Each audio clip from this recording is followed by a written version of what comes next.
Bom dia para os irmãos. Deus em Cristo possa nos abençoar nesta manhã, na exposição da sua palavra, que Deus possa falar aos nossos corações. Quero aqui dar os parabéns para todos os pais, que Deus possa estar abençoando a todos vocês, e também dar os parabéns para você que é mulher e que às vezes também é pai também, né? Que às vezes assume a responsabilidade de pai dentro de casa, na educação dos filhos e na provisão das necessidades básicas da família. A lição que nos cabe nesta manhã é a lição de número 12 aí da sua revista. Vai nos falar acerca da base da nossa segurança. E está baseado aí na primeira carta de João, capítulo de número 4. E na verdade é uma sequência ou uma continuação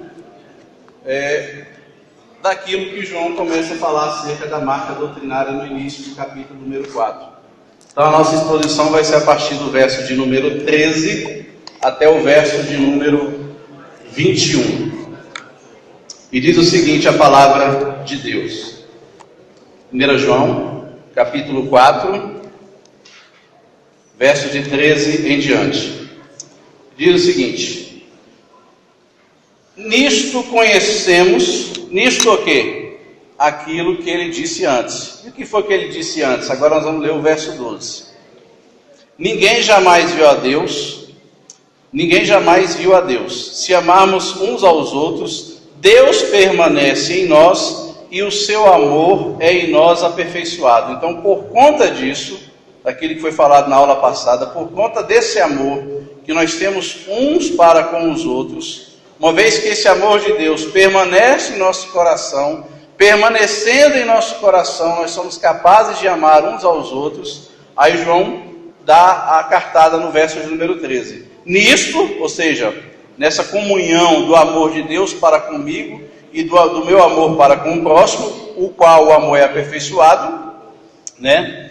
Nisto conhecemos que permanecemos nele e ele em nós, e que nos deu o seu Espírito, e nós temos visto e testemunhamos que o Pai enviou seu Filho como Salvador do mundo. Aquele que confessar que Jesus é o Filho de Deus, Deus permanece nele e ele em Deus. E nós conhecemos e cremos no amor que Deus tem por nós. Deus é amor, e aquele que permanece no amor permanece em Deus e Deus nele. Nisto é em nós aperfeiçoado o amor, para que no dia do juízo mantenhamos confiança. Pois, segundo ele é, também nós somos neste mundo. No amor não existe medo. Antes, o perfeito amor lança fora o medo. Ora, o medo produz tormento. Logo, aquele que teme não é aperfeiçoado no amor. Note bem quantas vezes essa palavra vai se repetindo. Nisto, não é aperfeiçoado no amor. Verso 19, nós amamos porque ele nos amou primeiro. Se alguém disser, amo a Deus, e odiar a seu irmão, é mentiroso. Pois aquele que não ama seu irmão a quem vê, não pode amar a Deus a quem não vê. Ora, temos da parte de Deus este mandamento: aquele que ama a Deus, ame também a seu irmão. Em nome do Senhor Jesus, e essa é a palavra que nós vamos estar explanando nesta manhã.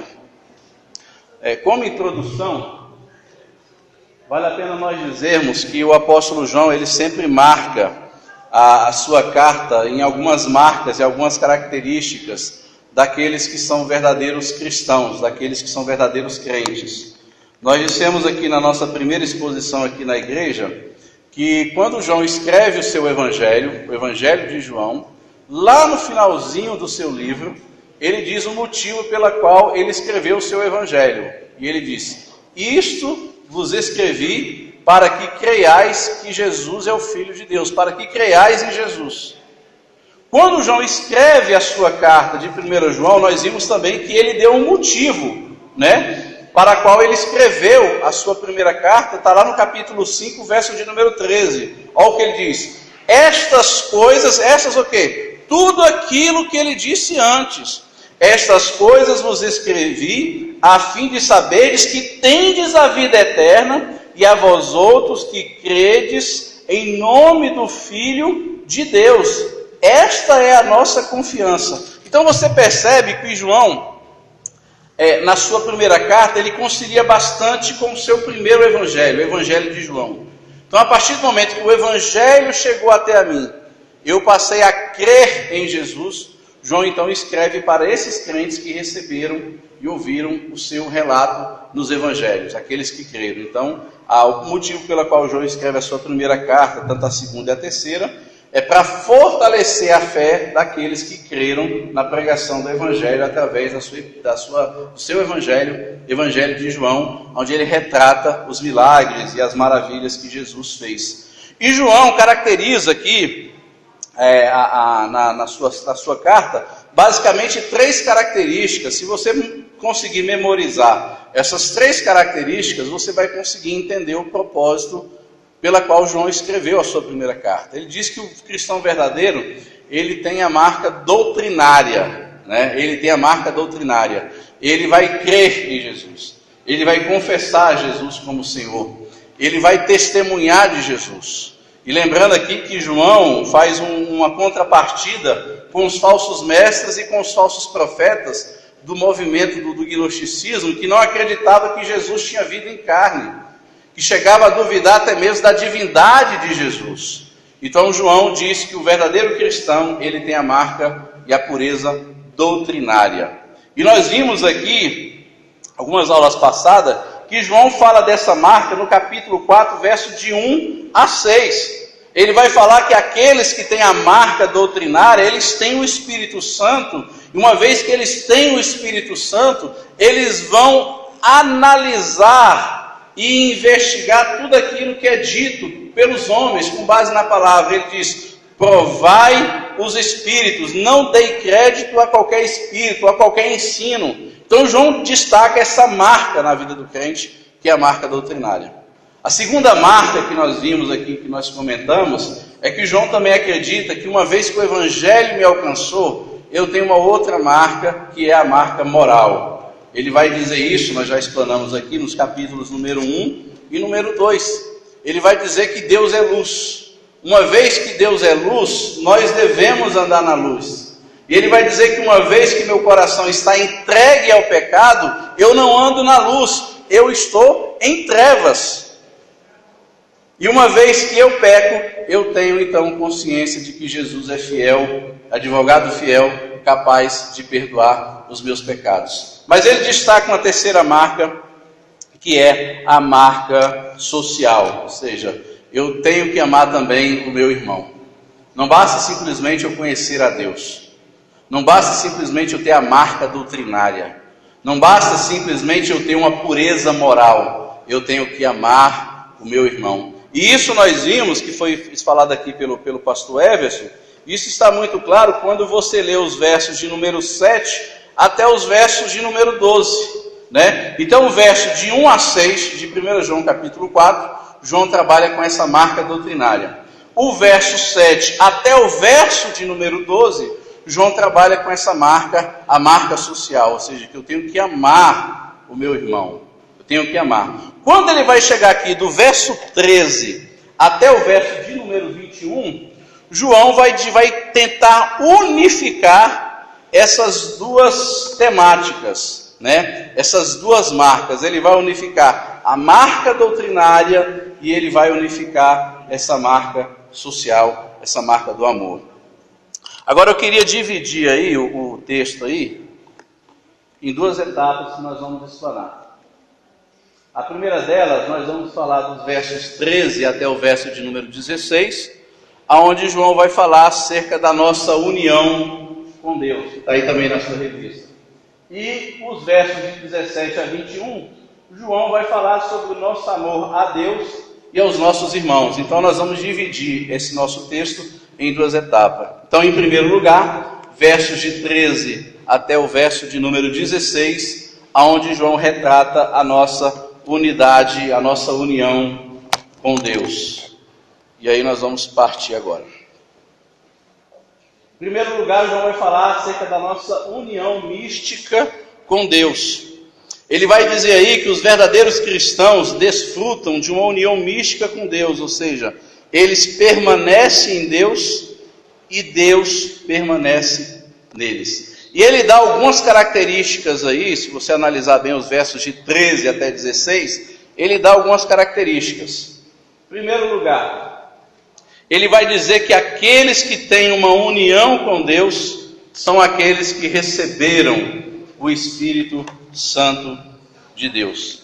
Isso é bastante interessante porque é uma das marcas que João destaca, inclusive aí no início da sua carta, no capítulo número 4, ele vai dizer que aqueles que têm o Espírito Santo, que aqueles que receberam o Espírito Santo, eles serão capazes de discernir o que é o bom ensino do péssimo ensino, do falso ensino e daquele ensino que glorifica a Cristo. Ele já começa a falar acerca do Espírito Santo, já no início do capítulo de número 4, quando ele diz que o Espírito Santo de Deus está em nós. E uma vez que o Espírito Santo de Deus está em nós, nós poderemos reconhecer quais são os falsos mestres e discernir o que é o verdadeiro ensino. Mas muito mais do que isso, aqueles que receberam o Espírito Santo de Deus, eles têm uma unidade com o Pai. Eles têm uma unidade perfeita, uma sintonia com Deus. E é através do Espírito Santo é que o nosso coração, de fato, ele é regenerado.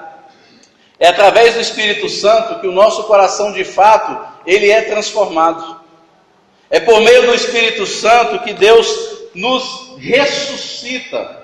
Nós que estávamos mortos em nossos delitos e pecados, escravos do pecado, Deus então nos ressuscitou através do seu Espírito. Uma vez que o nosso coração ele é ressuscitado, nós somos ressuscitados, Deus então passa a morar em nós por meio do Espírito Santo.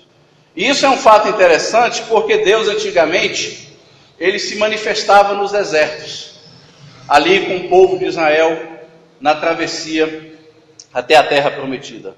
Deus se fazia presente no tabernáculo, quando Deus mandou Moisés construir o tabernáculo.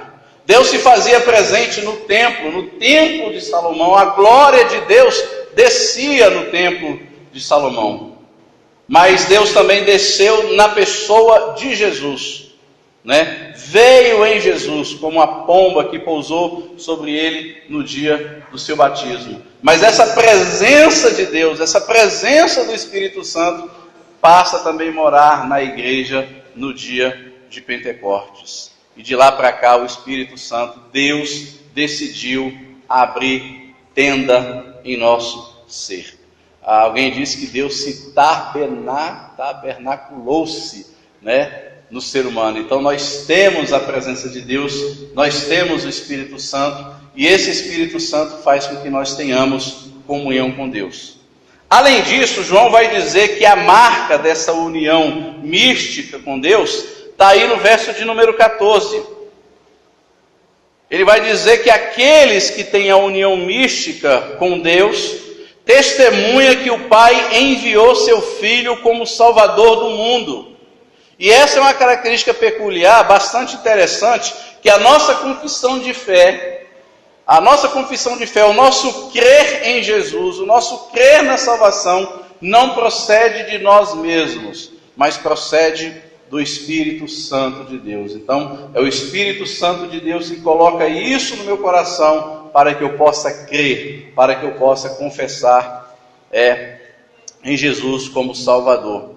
Além disso, verso de número 15, João vai dizer que aqueles que têm essa união com Deus são aqueles que confessam Jesus como Filho de Deus.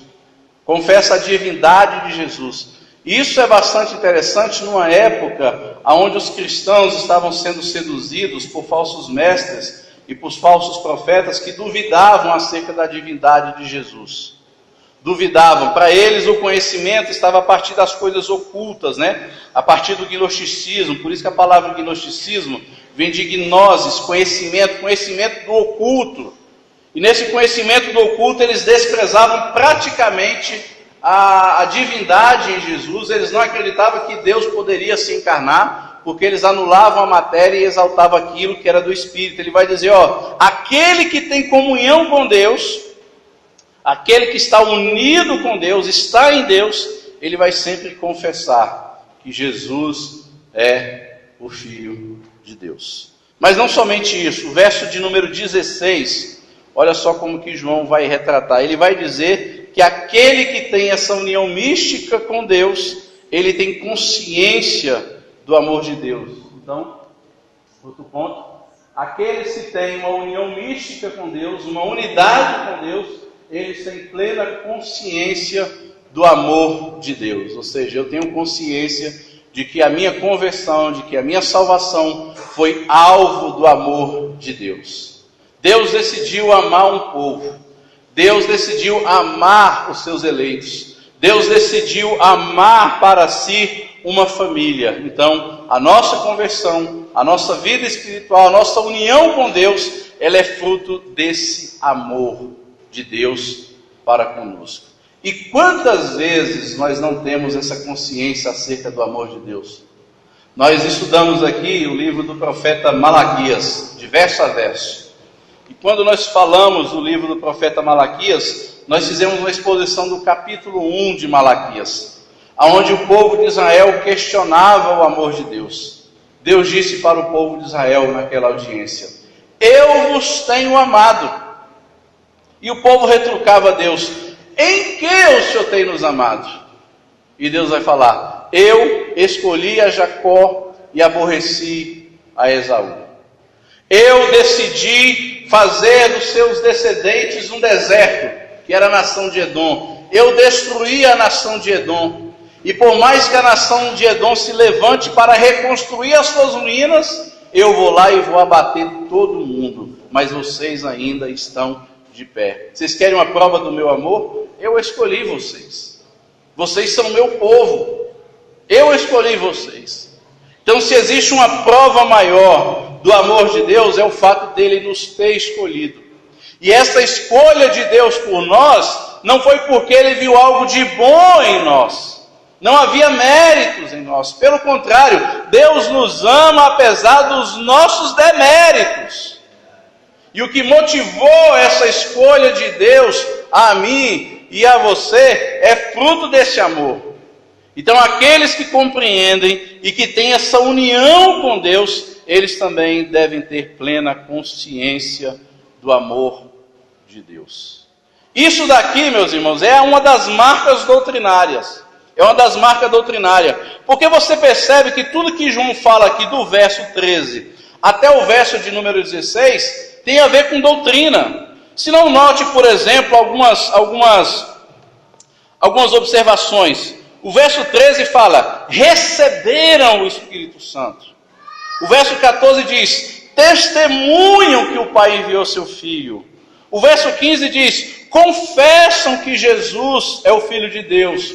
O verso 16 diz, tem plena consciência do amor de Deus. Você vê aqui Salvador do mundo. Você vê aqui confessar o Filho de Deus. Você vê aqui permanecer em Deus. Então João está falando aqui de uma marca doutrinária. E essa marca doutrinária vai me fazer voltar-se para Deus. Agora, fato interessante, meus amados irmãos, é a presença do Espírito Santo, que está marcante aí nesses textos. E que ele, na verdade, vai fazer uma ponte para tudo aquilo que nós vamos ver agora, dos versos 17 aos versos de número 21. Sem o Espírito Santo, as nossas mentes ficam em trevas e os nossos corações frios. Somente o Espírito Santo pode iluminar as nossas mentes para crermos em Jesus e aquecer os nossos corações para amarmos a Deus e também uns aos outros. Então, tudo isso daí é o mover do Espírito Santo. É o Espírito Santo que me une a Deus, é o Espírito Santo que me faz entender o amor de Deus por mim, mas que me faz também amar a Deus, mas amando a Deus, amando ao próximo. E por isso então que João agora vai fazer essa ponte. O que João vai fazer agora, dos versos 17 até os versos de número 21, ele vai somar a marca doutrinária, esse conhecimento todinho aqui, que caracteriza a união, a unidade com Deus. Ele vai dizer que tudo isso daqui vai ter que desembocar na comunidade, vai ter que desembocar na minha irmandade, vai ter que desembocar na minha comunhão com os meus irmãos. Isso porque João, ele não separa doutrina e amor, ele não separa doutrina e comunidade, ele não separa conhecimento e irmandade, ele não separa teologia de uma vida prática. É por isso que nesse sentido o movimento dos desigrejados estão equivocados, porque eles dizem deter o conhecimento, têm autoconhecimento acerca das Escrituras, segundo eles, mas esse conhecimento que eles têm acerca das Escrituras não os leva a viver uma vida comunitária. Porque se você for analisar todo o discipulado e toda a marca do reino de Deus e toda a marca do amor de Deus, ela se manifesta justamente na comunidade. É na comunidade onde eu manifesto de fato que eu amo a Deus amando o meu irmão. É na comunidade que de fato eu manifesto os dons do Espírito Santo. Para que é os dons do Espírito Santo? Dons de curar. Curar quem? Curar onde? Dom de sabedoria. Exercer sabedoria onde? Para quem? Dom de discernimento de espírito. Exercer aonde? Para quem? Então é na comunidade onde tudo aquilo que faz parte da doutrina ou da teologia, ela deve desembocar. E ela deve me levar a amar o meu irmão. O problema que estava acontecendo aqui, segundo alguns comentaristas que eu andei pesquisando, é que para os gnósticos, o conhecimento para eles era tão alto, tão valioso, mas tão valioso, que para eles não interessava o que estava acontecendo dentro da comunidade. Por quê? Os gnósticos, eles elevavam o culto ao místico, ao além, à espiritualidade. E eles se isolavam das pessoas e viviam uma vida 100% contemplativa, verticalizada. E pouco interessava o que estava acontecendo ao redor. Por isso que João vai tentar resgatar esse princípio aqui do discipulado, de que todo conhecimento ele vai ter que desembocar no amor ao próximo. E ele vai fazer isso aí, dos versos 17 ao verso 21, que é o que nós vamos falar agora, né? Então, em segundo lugar, o nosso conhecimento a Deus e aos nossos irmãos. E ele vai caracterizar isso aí basicamente em 4. Vamos lá. Verso de 17 a 21. Nestes versículos em apreço, João retoma o tema do perfeito amor, conquanto agora esteja preocupado não com a perfeição do amor de Deus em nós, mas do nosso amor por Deus. É o que ele vai retratar aí basicamente do verso 17 até o verso de número 21. Porque nós estamos em Deus e Ele em nós. Nesse sentido, podemos amar a Deus e também aos nossos irmãos. João vai unir então as duas provas, né, que é a prova doutrinária e a prova social, né, porque ele entende que não podemos amar a Deus não podemos amar as pessoas, né, a menos que Deus esteja em nós e nós nele. Ou seja, o que cremos tem que desembocar basicamente no que fazemos. A teologia então deve promover a prática. Então o que João vai fazer é basicamente isso. Você tem aí a marca moral, né? Todo aquele que crê em Jesus, ele vai de fato abandonar o pecado, ele não vai ter comunhão com o pecado, ele não vai viver uma vida entregue no pecado, uma vez que ele foi regenerado, uma vez que ele está na luz e Deus é luz. Você tem aí a marca doutrinária, né? Ele vai reconhecer que Jesus é o Filho de Deus, ele vai ter essa comunhão com Deus, ele vai testemunhar acerca de Deus. E você tem a marca social, que é a questão do amor. Aí o que o João faz? Ele pega tudo isso, coloca dentro de um funil, né? Ele une então a marca doutrinária e a marca social, gerando então um estilo de vida do cristão. E como que é o estilo de vida do cristão dentro desses versos 17 a 21? João destaca pelo menos 4 marcas, e eu gostaria de ler com vocês aí o verso de número 17. Olha só o que diz. Nisso é em nós aperfeiçoado o amor, para que no dia do juízo não tenhamos confiança. Pois, segundo ele é, também nós somos deste mundo. No amor não existe medo. Antes, o perfeito amor lança fora todo medo. Ora, o medo produz tormento. Logo, aquele que teme não é aperfeiçoado no amor. É somente no amor, meus amados irmãos, que essa união mística de Deus, ela é aperfeiçoada, né? Essa união mística com Deus aperfeiçoa em nós o amor. E esse amor aperfeiçoado em nós, né, nos dá confiança no dia do juízo. Interessante que o apóstolo João, ele está lembrando aqui o verso de número 2, capítulo número 2, verso de número 28, onde ele diz o seguinte: filhinhos, agora pois permaneceis nele, para que quando ele se manifestar, tenhamos confiança e dele nos afastemos envergonhados na sua vinda. João está preocupado aqui com aquele grande dia do juízo final, aonde muitas pessoas aqui possivelmente estavam inseguras acerca do amor de Deus, estavam inseguras acerca da condenação, provavelmente por conta de algum pecado, porque João trabalha acerca desse pecado no capítulo número 1 e capítulo de número 2, porque ele colocou na mente das pessoas que as pessoas são pecadores, ao passo que o movimento do gnosticismo não acreditava que o homem era pecador.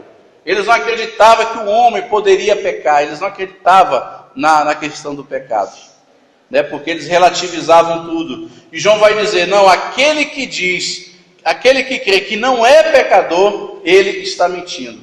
E ele vai dizer que por mais que pequemos, uma vez que nós confessamos os nossos pecados, Deus é fiel e justo para perdoar. Mas isso muitas das vezes gera no coração das pessoas um medo, gera no coração das pessoas receio do julgamento do Senhor. Mas quando nós olhamos para o amor de Deus, é o que ele retrata aí dos versos, a partir dos versos de número 16 e 17. E nós conhecemos e cremos no amor que Deus tem por nós. Deus é amor, e aquele que permanece no amor, permanece em Deus. Então João retrata aí essa questão maravilhosa acerca do amor, que somente através do amor nós poderemos então ter essa segurança. O verdadeiro amor não é inseguro, ele lança fora o medo, ele não é regido pelo tormento, mas ele é governado pela confiança. Então é esse amor que Deus tem para comigo, uma vez que eu reconheço que de fato Deus me amou, que Deus me ama, eu consigo então ter plena confiança e certeza de que não serei condenado naquele grande dia. E é isso, meus amados irmãos, é o nosso maior desafio, nós descobrirmos e refletirmos acerca do amor de Deus. E interessante que a nossa revista aí na página de número 85 dá algumas características aí do amor. Ele vai dizer que o amor de Deus é essencial à fé. É essencial à fé. Por quê? Porque nós fomos alvos desse amor de Deus. Então, o pilar da salvação, o pilar da fé é o amor de Deus. Ele vai dizer ainda que o amor de Deus nos enche de confiança. Ou seja, eu confio que Deus me amou. Eu tenho plena certeza desse amor de Deus por mim. Porque Deus me escolheu, porque Deus me elegeu, porque Deus enviou seu Filho para morrer por mim na cruz do Calvário. É o que Paulo diz lá em Romanos, que Deus prova o seu amor para conosco pelo fato de Cristo Jesus ter morrido por nós, sendo nós ainda pecadores. A nossa lição vai dizer ainda que o amor de Deus é imensurável na sua grandeza. O amor de Deus é grandioso. O amor de Deus não se pode medir. O amor de Deus vai além das nossas compreensões.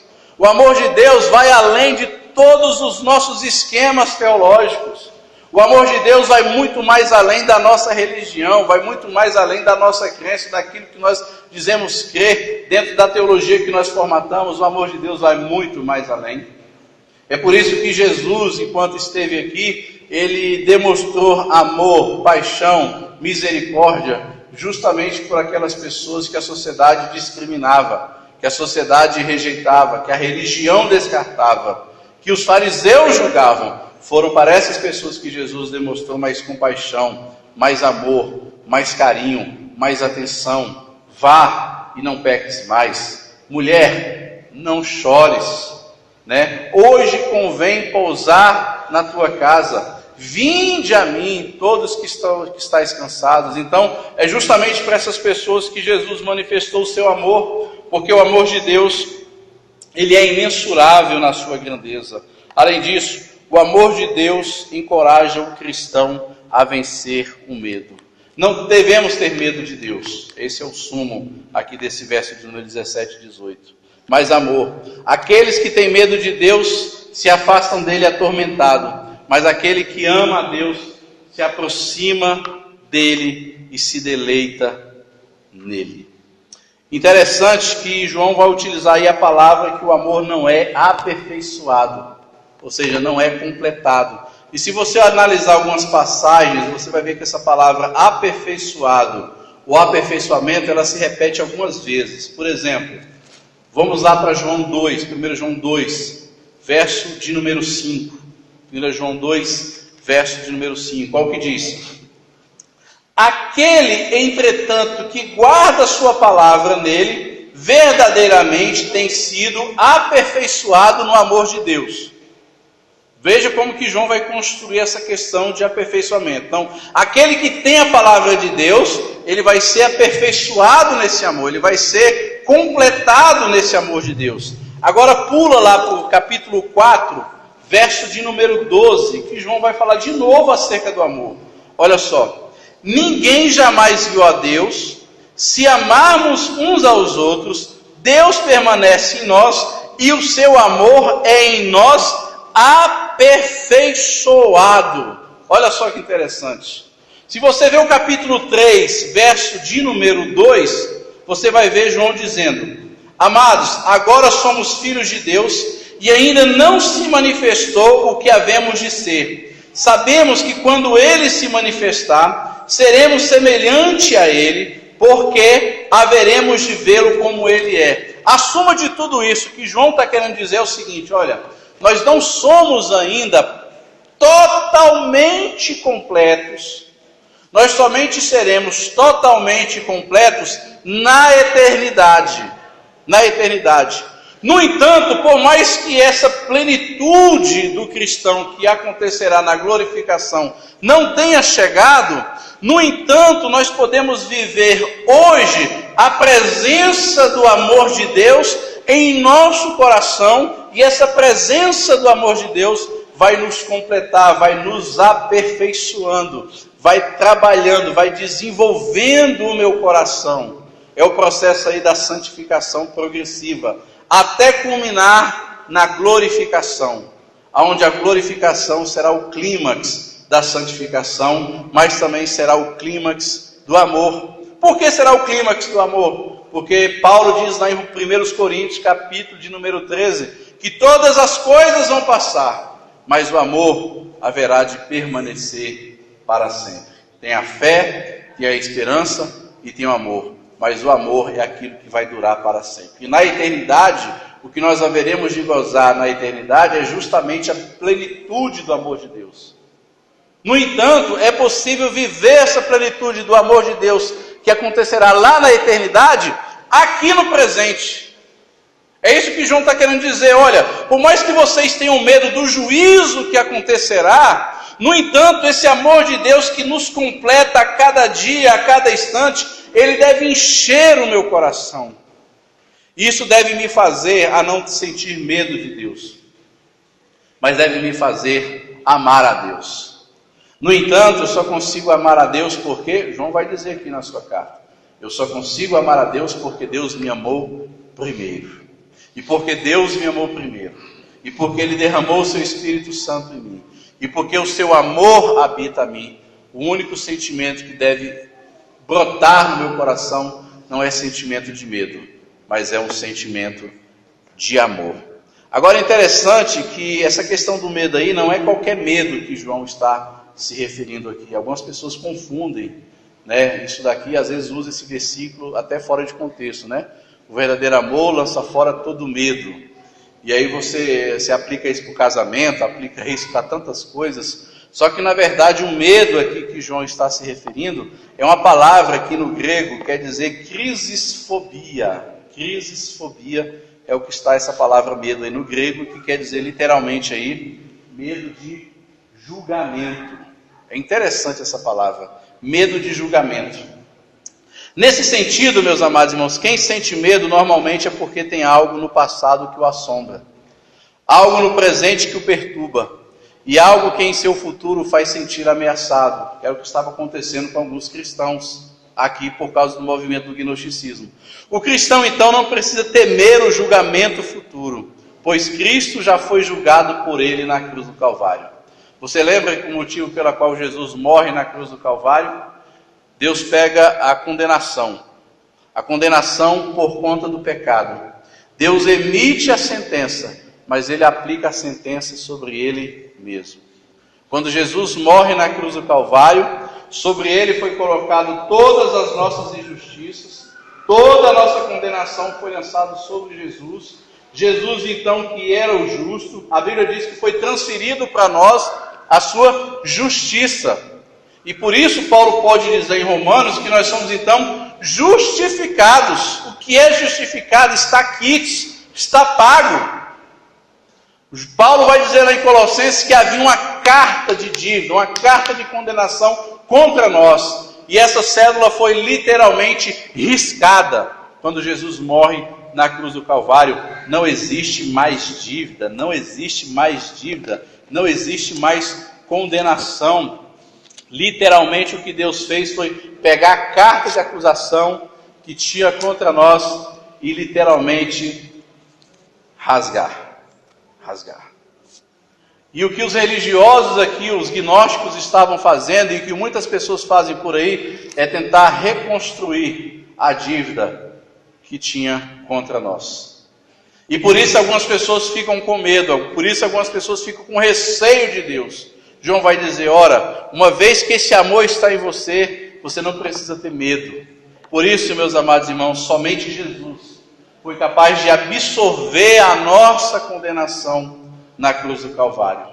E uma vez que ele absorveu a nossa condenação na cruz do Calvário, nós podemos, de fato, sentir segurança, sentir firmeza, amar a Deus, não temer o futuro, porque nós temos um presente transformado, mas acima de tudo nós temos um passado apagado. Essa é a diferença da fé cristã e do movimento da psicologia. A psicologia diz que nós temos que rever o passado, e lá no passado, para ter um presente abençoado.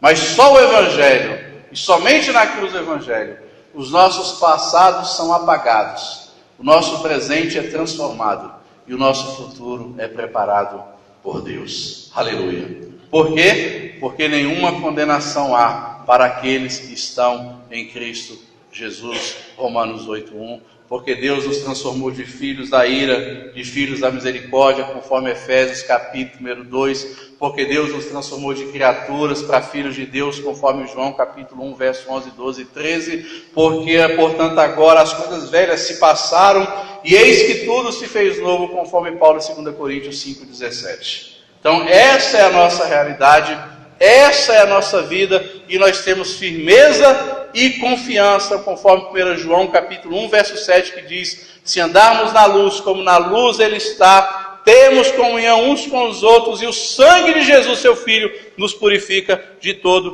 pecado. Uma vez purificado de todo pecado, eu consigo olhar para Deus de cara limpa, eu consigo olhar para Deus com a cara transparente, eu consigo olhar para Deus sem máscaras, porque Deus me amou cristocentricamente. E toda vez que Ele olha para mim, Ele vê o sangue do Cordeiro derramado. É por isso que Deus se agrada somente de um único sacrifício.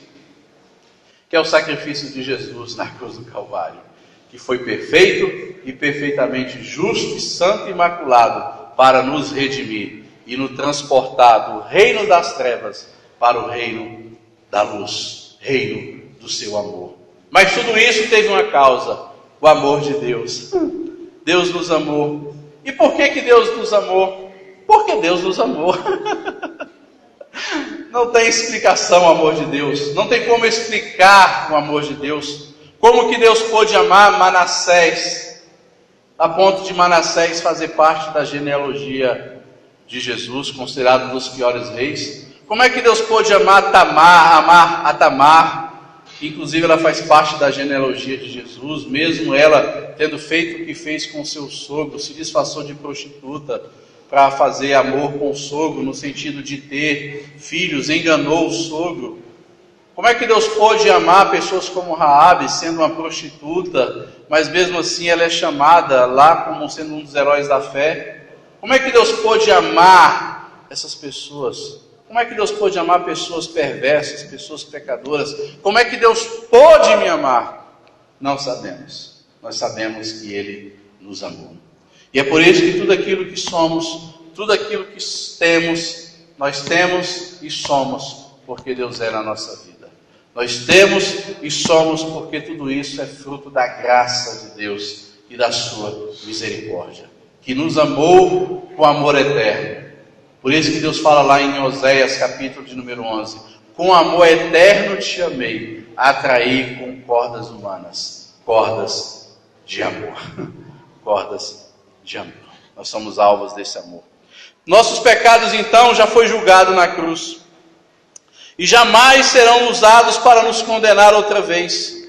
Não é preciso temer o passado, pois Ele nos amou primeiro. Não é preciso temer o presente, pois o perfeito amor lança fora todo medo. Medo da condenação. Não existe mais medo acerca da condenação. Agora, no entanto, não para por aí. João agora vai fazer a ponte agora que vem aqui aonde Deus começa a apertar o nosso coração. Esse amor a Deus e ao próximo, o nosso amor a Deus e ao próximo, deve ser uma resposta do amor de Deus por nós. O verso de número 19 diz o seguinte aí, porque nós amamos, porque Ele nos amou primeiro. O amor de Deus pelo homem não é uma reação ao nosso amor. A resposta é nossa. O nosso amor depende do seu amor. Ou seja, é o resultado desse amor. Então eu só consigo amar a Deus porque Deus me amou primeiro. É o que João fala aí no verso de número 19. Nós amamos porque Ele nos amou primeiro. Então esse amor que eu sinto para com Deus, que faz lançar todo o medo da condenação, esse amor que eu sinto para com Ele, é um amor que primeiramente foi depositado por Deus no meu coração, por intermédio do seu Espírito Santo, conforme nós lemos aqui no início da nossa explanação. Deus é a fonte do amor. Mas tem uma observação muito boa que está aí na nossa revista, que eu achei interessante, que vale a pena destacar. Deus é a fonte do amor, Deus é amor, mas não significa que o amor é Deus. Antes significa que Deus é essencialmente amoroso em seu caráter, em suas palavras e em suas obras. Outra coisa que vale a pena destacar aqui também, que muitas pessoas confundem quando lê esse versículo aqui, quando fala que Deus é amor, é achar que Deus é somente amor. Deus não é somente amor. Deus é amor, mas não é somente amor. Há um tipo de pregação hoje em dia nas igrejas, isso foi fantasiado pelo movimento, esqueci o nome, teologia relacional, que baseia bastante essa questão, exalta o amor de Deus. Você vê muitas canções hoje em dia que falam acerca do amor de Deus. Há muitas pregações que falam hoje em dia acerca do amor de Deus. Só que quando você pega um atributo de Deus, uma qualidade de Deus, e exalta uma qualidade em detrimento das demais, você acaba crendo num Deus manco. Porque Deus é amor, mas Deus não é somente amor. A Bíblia diz também que Deus é justiça, Deus é um fogo consumidor. Sim, pastor. E uma coisa interessante, pior do que isso é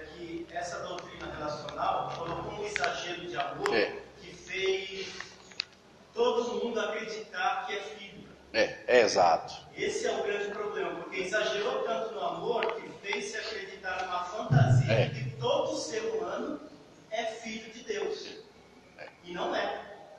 Todo ser humano foi criado por ele, mas filho, conforme João 1, versículo 12, é somente aqueles que têm. Exato. A todos aqueles que receberam, deu-lhes o poder de se tornarem filhos. Exato. Mas essa teologia relacional exagerou tanto no amor que fez essa fantasia de que todo mundo é filho, então assim, está todo mundo salvo. Todo mundo é amado. E é salvo, vai para o céu. É complicado. Essa questão do amor se complicou mais ainda, eu já falei sobre isso aqui, se complicou mais ainda quando as pessoas, no afã de querer evangelizar as outras pessoas, né, usavam aquele velho jargão que é conhecido no meio evangélico, né? Deus ama o pecador, mas odeia o pecado, né? Isso é uma ilusão, isso já falei isso aqui, isso não é bíblico, isso daí foi uma invenção criada pelas juntas de missões, pelos missionários, no afã de querer conquistar as pessoas para Deus.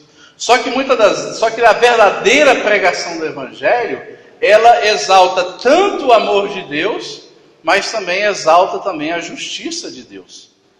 Né? As pessoas me perguntam: Sandro, você crê que Deus já tem os seus eleitos? Sim, eu creio que Deus tem os seus eleitos. Você crê que Deus destinou antes, desde a eternidade, aqueles que haveriam de ser salvos? Sim, eu creio que Deus destinou desde a eternidade aqueles que haveriam de ser salvos. Isso é bíblico, não tem para onde fugir. Aí a pessoa pergunta: mas por que devemos pregar o Evangelho? Pelo menos 2 motivos. Primeiro, porque foi Jesus, é mandamento bíblico. Né? Segundo, porque nós não conhecemos quem são os eleitos. E terceiro, a maior de todas, é que a pregação do Evangelho, a pregação da Escritura, ela não é somente uma mensagem de salvação. As pessoas se enganam. A pregação do Evangelho também é mensagem de condenação. A pregação do Evangelho não é somente pregação de flores, de rosas, mas a pregação do Evangelho também é pregação de espinhos, de dores. De modo que Deus é glorificado tanto em salvar como também em condenar. Então, a mensagem do Evangelho, ela tem essas duas vias. Ela é uma mensagem de salvação, mas é uma mensagem também de condenação. É uma mensagem de juízo também. Juízo por quê? Porque todo homem é naturalmente inimigo de Deus. O homem é filho da ira, conforme diz Paulo em Efésios. Por isso, então, que a mensagem do Evangelho é a mensagem de salvação, de condenação. Por isso que Jesus, no seu ministério, falou muito mais no inferno, na condenação, do que em salvação, do que em céu. Sim, pastor. Mais uma vez, é só aquela ideia de que pensar que o bom juiz, no exercício do direito, é somente bom juiz quando ele absolve. É verdade.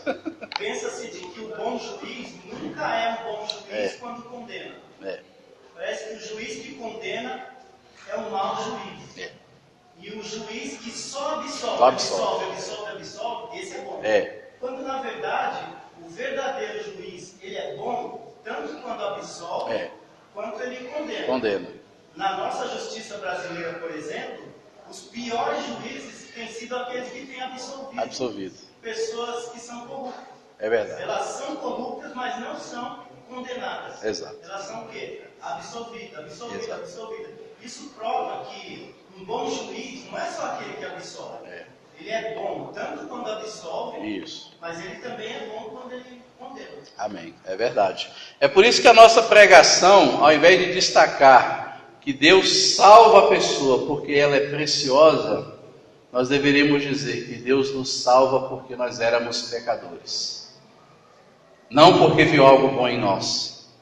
Não porque éramos preciosos aos olhos do Senhor. Não.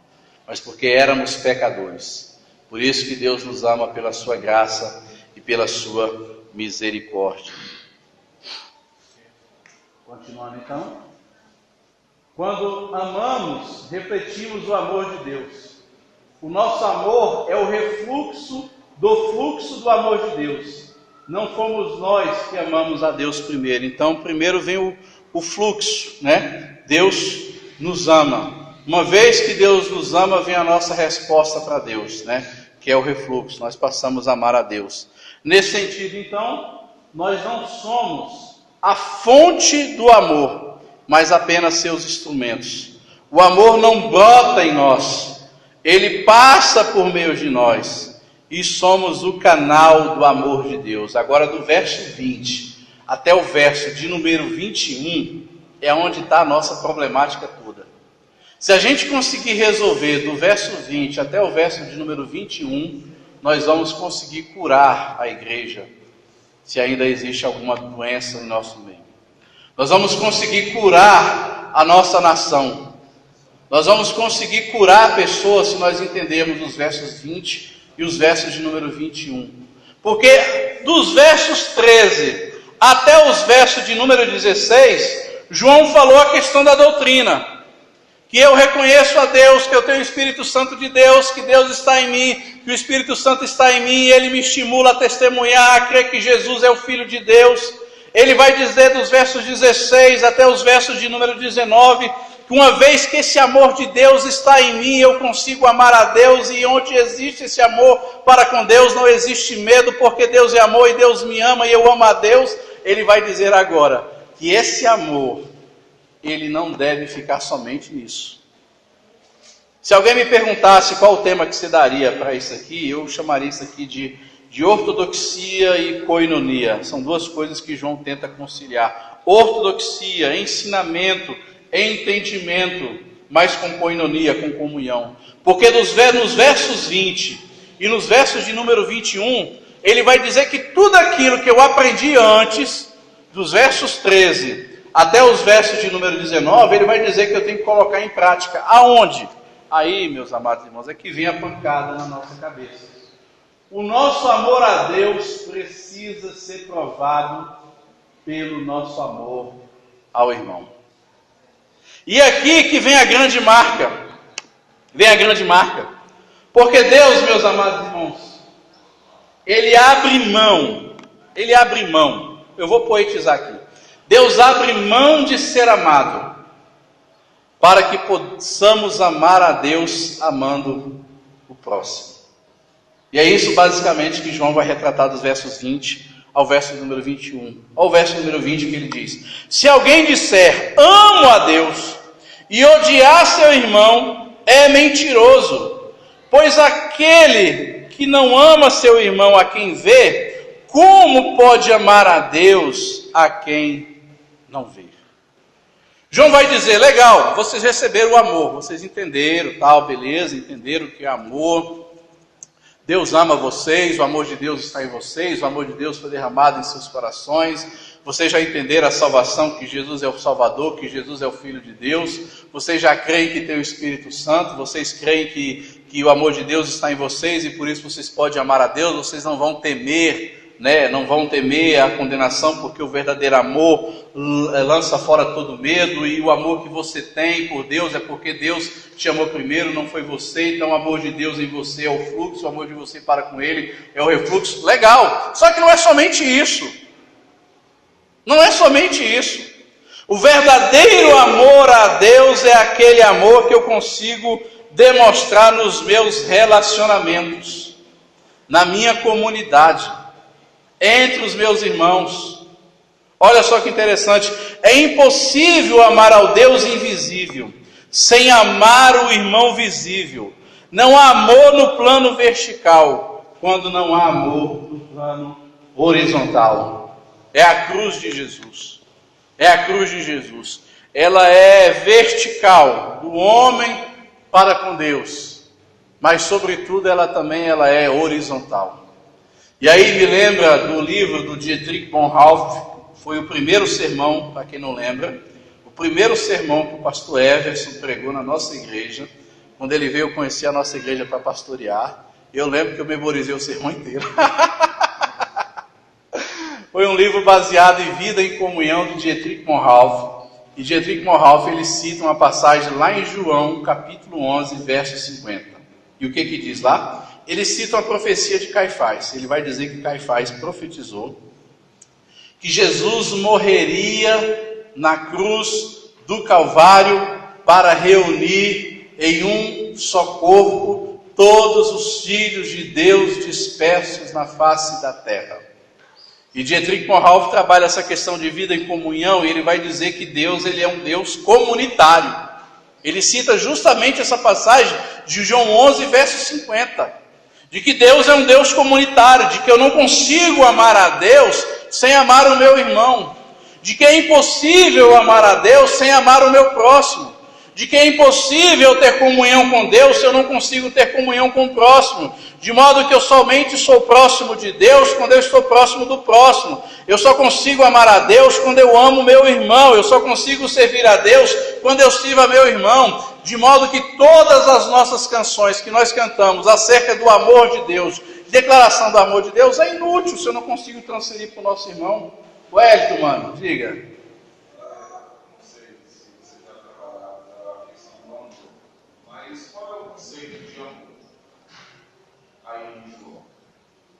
Conceito de amor. Aí, João, se a gente conseguir definir o conceito de amor de 1 João, a gente vai entrar muito numa ideia do amor romantizado. Amor sentimental.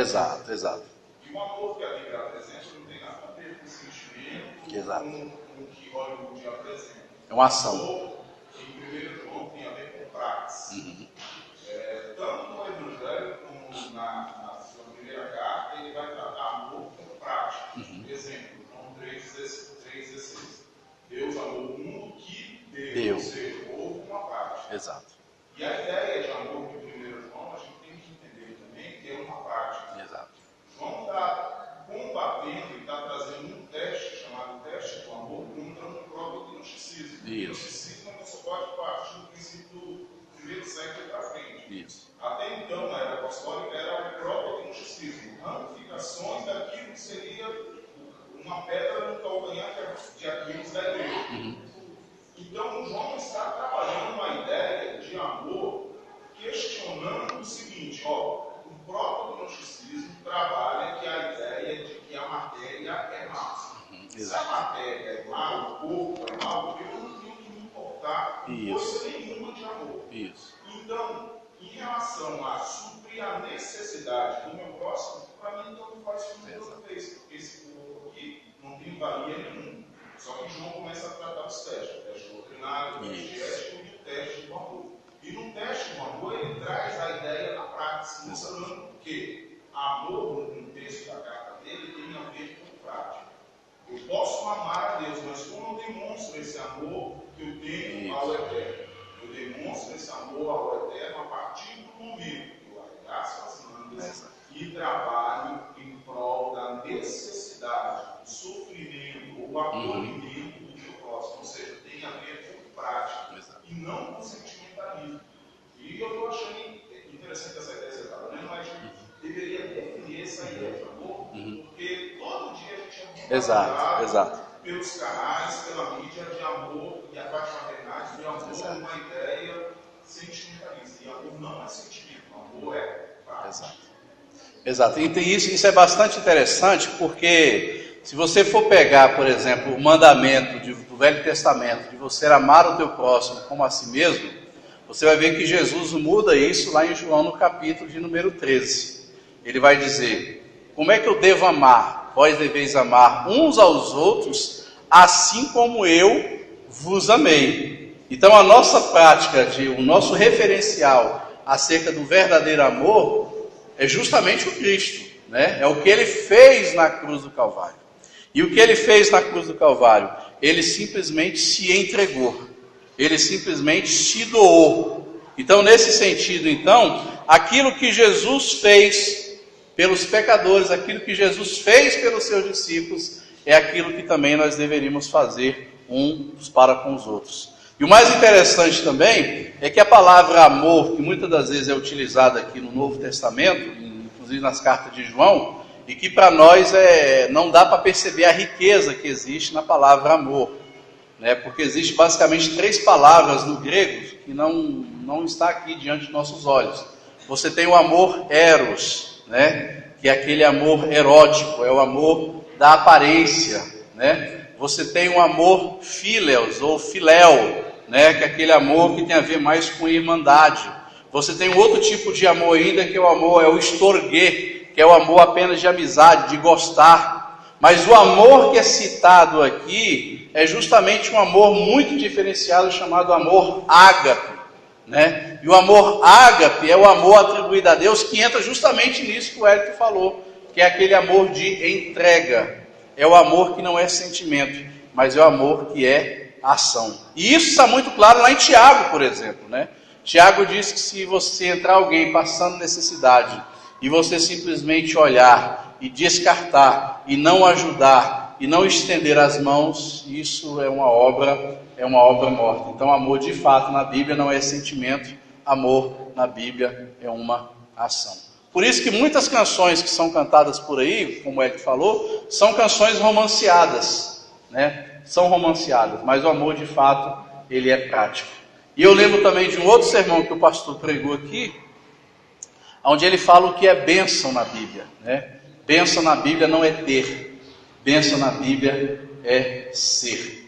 De modo que eu só consigo ser bênção de fato quando eu consigo ser bênção para o meu irmão, né? Então, bênção na Bíblia, eu lembro muito bem quando ele falou: bênção não é eu ter um carro, bênção é eu ter um carro e servir o meu irmão. Bênção não é eu ter a mesa farta, bênção é eu ter a mesa farta e essa minha mesa poder servir as outras pessoas. Então, esse que é a essência do amor, amor prático. Obrigado, irmão Wellington. É um desafio pregar na tua frente. Vamos lá então. O nosso amor então a Deus é uma mentira, se ele não for demonstrado ao irmão. Provamos o nosso amor a Deus a quem não vemos, quando amamos o nosso irmão, né, a quem vemos. Então, se eu de fato quero amar a Deus, eu tenho que demonstrar atitudes práticas para com meu irmão. E quais são algumas atitudes práticas que nós poderíamos demonstrar? Perdoando, aceitando, caminhando junto, né? Estabelecendo elos de comunhão. E aqui tem uma frase de Calvino, não poderia deixar de citar Calvino.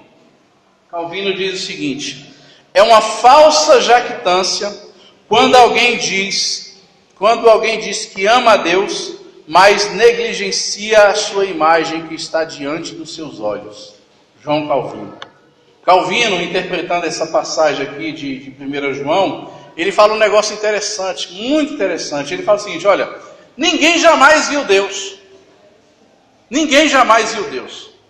No entanto, eu consigo ver a imagem de Deus refletida no meu irmão. Então, o meu irmão, na verdade, é a imagem de Deus. Por quê? Porque quando o homem pecou, a imagem de Deus, ou a imago Dei, essa imagem de Deus ela foi manchada, ela foi maculada com o pecado. E o homem então passou a ser escravo do pecado, passou a ter uma vida entregue ao pecado. Mas a partir do momento que o Espírito Santo de Deus veio sobre essa pessoa foi ressuscitada, ela tem o Espírito Santo de Deus no seu coração. E o Espírito Santo de Deus é a presença de Jesus. E Paulo vai dizer que Jesus é a imagem de Deus. Então a salvação e a regeneração nada mais é do que a reintrodução da imagem de Deus, da imago Dei na minha vida. Então, se eu quero ver a Deus, eu consigo ver a Deus na imagem de cada um aqui. Porque na imagem, é em nós que reflete a imagem de Deus. É por isso que tudo vai desembocar no próximo. É por isso que tudo vai desembocar na comunhão. E é por isso que tudo que acontece na comunhão, na nossa fraternidade, na nossa irmandade, quando há pecado, quando há ruptura, quando há ódio, literalmente há uma ruptura com Deus. É por isso que lá no livro de Malaquias, nós estudamos o livro do profeta Malaquias, nós descobrimos que Deus não faz separação da minha vida prática, da minha vida devocional com Deus. Não, as duas coisas andam juntas. Vida devocional com Deus, mas também vida prática. Que o meu relacionamento com Deus, ele também deve ser um resultado, uma consequência do meu relacionamento com o próximo. Se eu me relaciono bem com Deus, eu devo me relacionar bem com Deus, me relacionando bem com o próximo.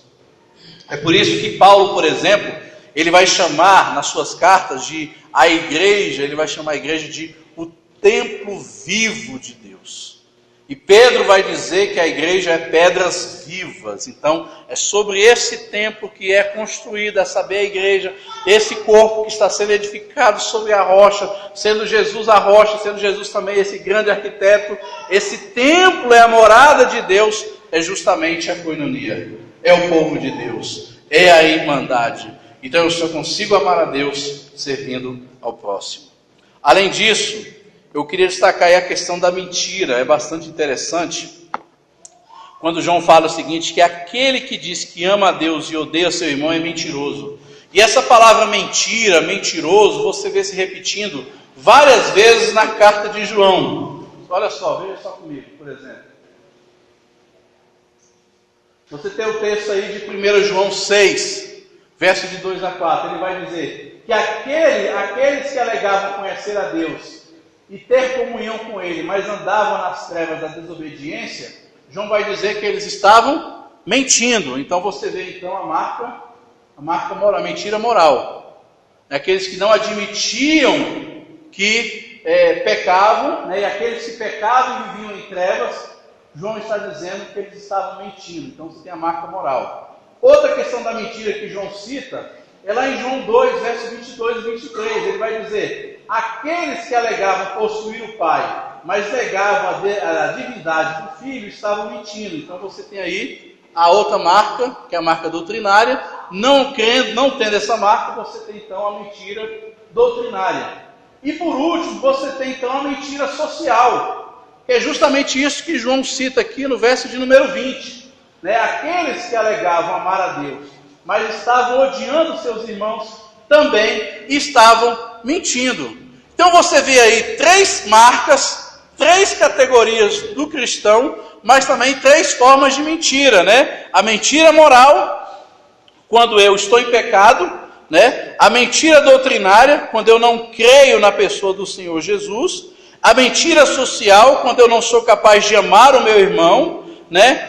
E quem é o pai da mentira? Aí João conclui lá em João 8,44, citando Jesus, né? Dizendo que o diabo, ele é o pai da mentira. Então, se é verdade que relacionamento com Deus deve desembocar em relacionamentos humanos, de que amar a Deus, eu só consigo amar a Deus amando o próximo, o contrário também é verdadeiro. Se eu odeio o próximo, automaticamente eu estou manifestando ódio para com Deus. E aí vem o verso de número 21. O amor de Deus e aos irmãos não pode ser desconectado, ou seja, não pode ser separado. É o verso de número 21 aí que ele vai abordar. Ora, temos da parte de Deus este mandamento: aquele que ama a Deus, ame também a seu irmão. Interessante que esse mandamento foi praticamente unificado, né? Quais são os 2 maiores mandamentos que foram unificados? É amar a Deus sobre todas as coisas e amar ao próximo. Então, esses 2 mandamentos são inseparáveis. São inseparáveis, né? Está escrito na mesma tábua. É inseparável. Tanto é que os 10 mandamentos, né? Uma parte é aquilo que eu faço para com Deus, né? E outra parte é aquilo que eu faço para com o próximo. Acho que é do 5º em diante, se eu não me engano, é aquilo que eu faço para com o próximo, né? Não matarás, não adulterarás, não dirás falso testemunho, honrar pai e mãe, etc, etc. Mas tem aquilo que eu faço para com Deus e aquilo que eu faço para com o próximo. Então, esse amor de Deus e aos nossos irmãos, ele não pode ser separado, ele não pode ser desconectado. Então, ora, temos da parte de Deus este mandamento, que aquele que ame a Deus, ame também seu irmão. Ou seja, deve ser automático, deve ser instantâneo. Eu amo a Deus na medida que eu amo o meu próximo. E lembrando que o amor aqui é um amor sacrificial, é um amor de entrega, é o amor altruísta, não é o amor egoísta, né? De modo que na igreja cristã não existe eu sou, existe somos. Não existe eu tenho, existe temos. Você está entendendo? É uma unidade apesar da diversidade, é unidade apesar da pluralidade. O amor de Deus na comunidade. Sim, Marcelo. Só uma dúvida aí. A palavra de Deus fala assim: a gente amar os nossos irmãos e amar os nossos inimigos. Sim.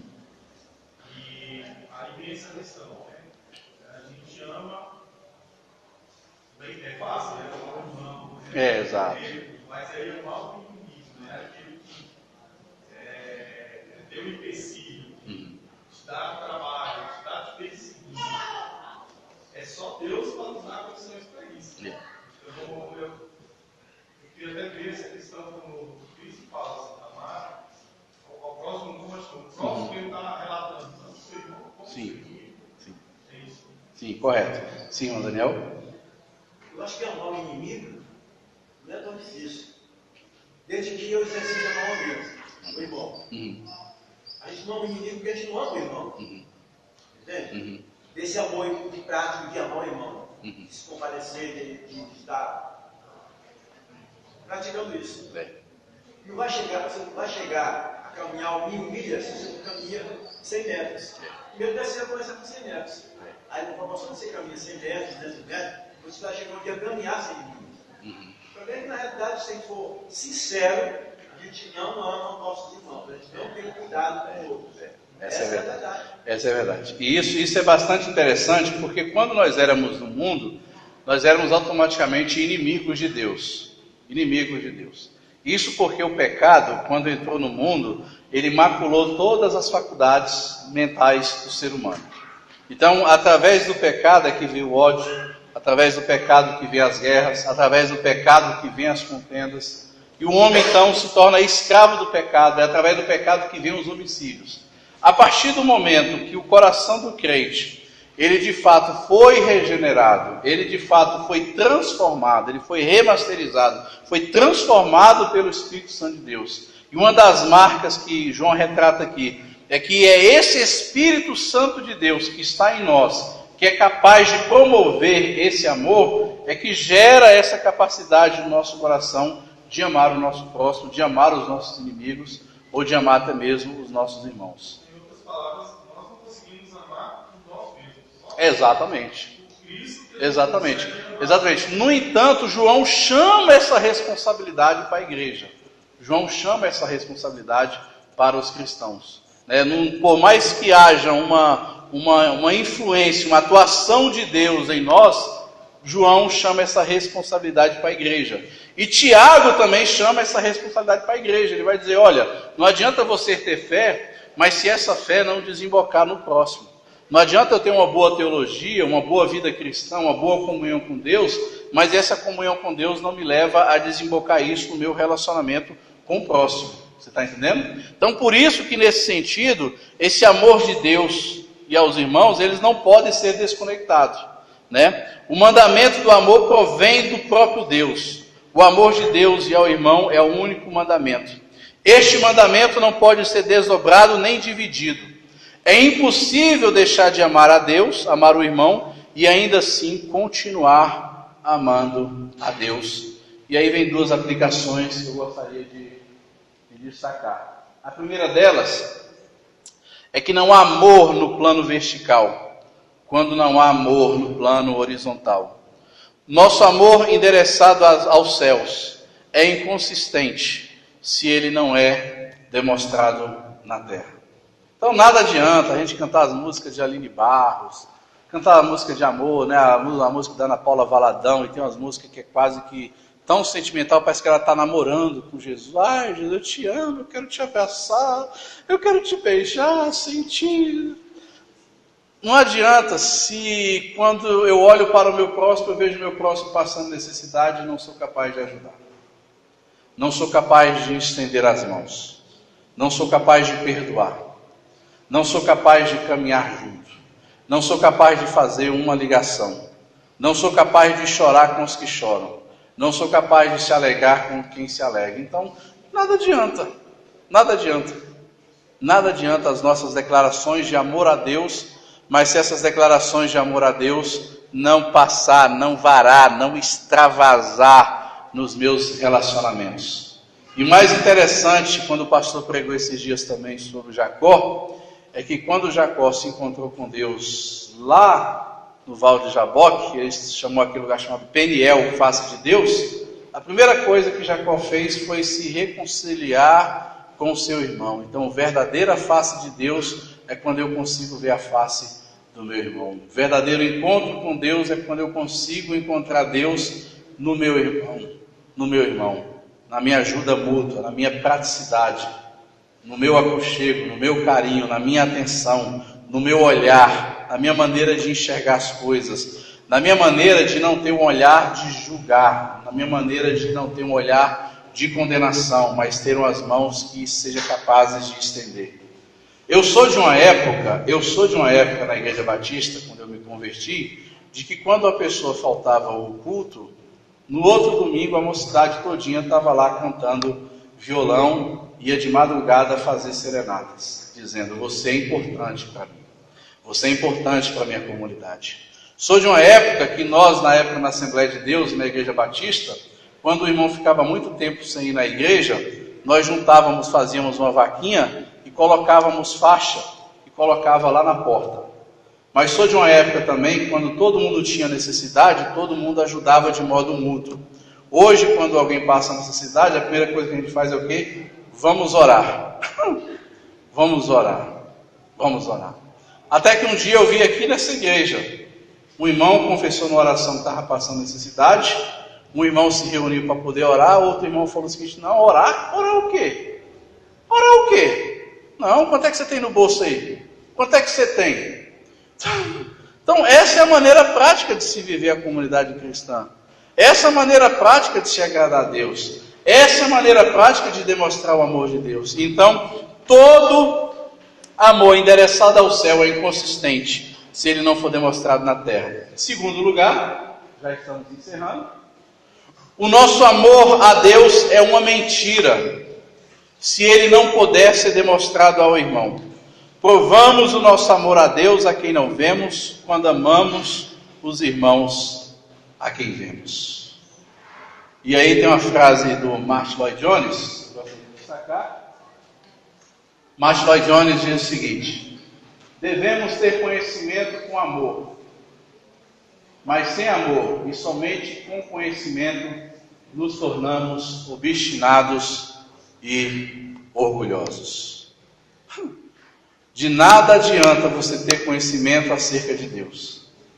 De nada adianta você ter conhecimento acerca das Escrituras, mas se esse amor não me leva a me aproximar de Deus. Eu acho que foi Cortella, professor Cortella da PUC, que ele diz o seguinte: que o conhecimento foi dado para encantar as pessoas e não para humilhá-las. Então todo conhecimento que nós temos acerca de Deus, esse conhecimento somente é válido se eu conseguir de fato traduzir isso de modo prático na comunidade ou ao ser humano. E aí tem uma frase do Martin Luther King, e ele falou isso no momento de intensa perseguição dos próprios irmãos batistas na questão dos negros nos Estados Unidos. E Martin Luther King disse um negócio interessante: aprendemos a voar como os pássaros, a nadar como os peixes, mas não aprendemos a conviver como irmãos. Não aprendemos a conviver como irmãos. Sabe por quê, gente? Nós andamos no caminho da contramão daquilo que Deus caminhou. Deus se humanizou, se fez carne, viveu aqui, viu as nossas dores, as nossas tragédias, as nossas cores, os nossos dissabores, as nossas taras, as nossas angústias, as nossas agonias, se compadeceu dessas pessoas, amou essas pessoas de modo prático. Antes de ir à cruz, ele se curva e lava os pés dos seus discípulos. Mas nós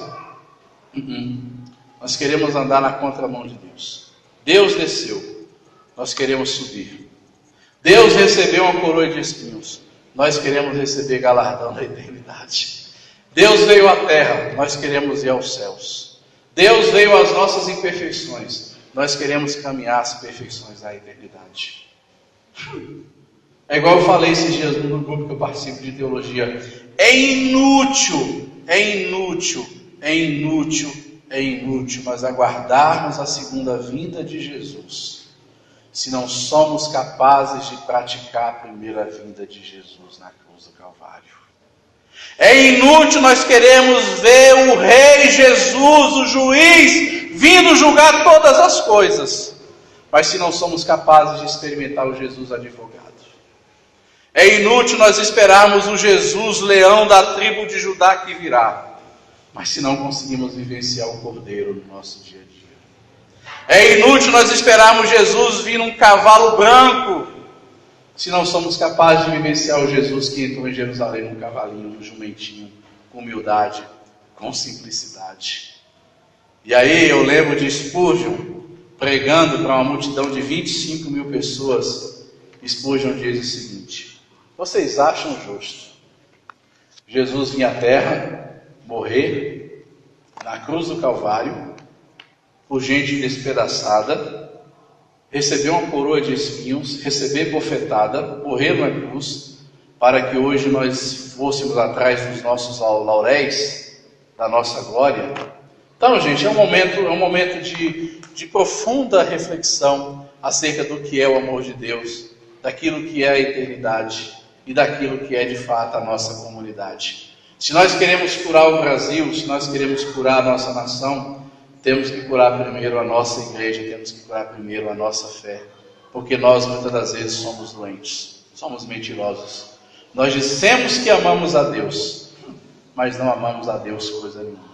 Nós dizemos que adoramos a Deus, mas não adoramos a Deus coisa nenhuma. O que nós adoramos é nós mesmos.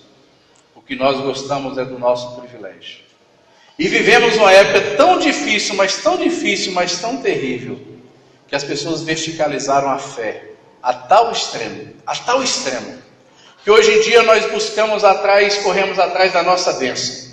É a minha bênção, é a minha cura, é a minha conquista, é o meu sabor de mel, é a minha vitória, é o meu triunfo, é a minha vez, é a minha bênção. Mas poucos de nós estamos preocupados com o que está acontecendo ao nosso redor.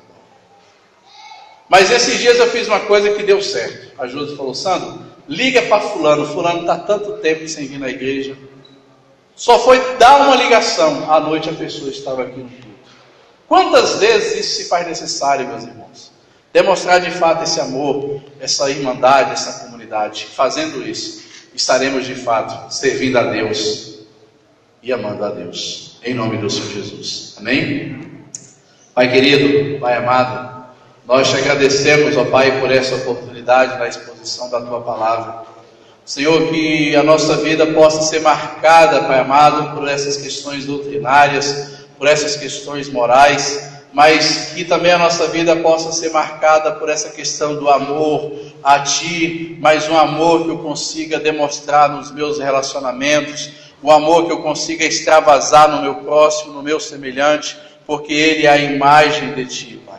Senhor, ajuda o nosso coração a manter essa chama viva, essa chama do amor, Pai. O amor sacrificial, o amor altruísta, o amor de entrega, o amor da voluntariedade, o amor que perdoa, que caminha junto, que chora com quem chora, que se alegra com quem se alegra. Ajuda-nos, ó Pai amado, a não somente correr atrás da nossa bênção, mas correr atrás da bênção do próximo. Ajuda-nos, ó Pai amado, a ter uma comunidade que seja capaz de enxergar um no outro a imagem de Deus. Que da mesma forma há uma plena comunhão na Trindade do Pai, Filho e Espírito Santo, que essa unidade, que essa comunhão possa se fazer presente também na nossa unidade, Pai. Ajuda-nos, ó Pai, ajuda-nos, em nome do Senhor Jesus.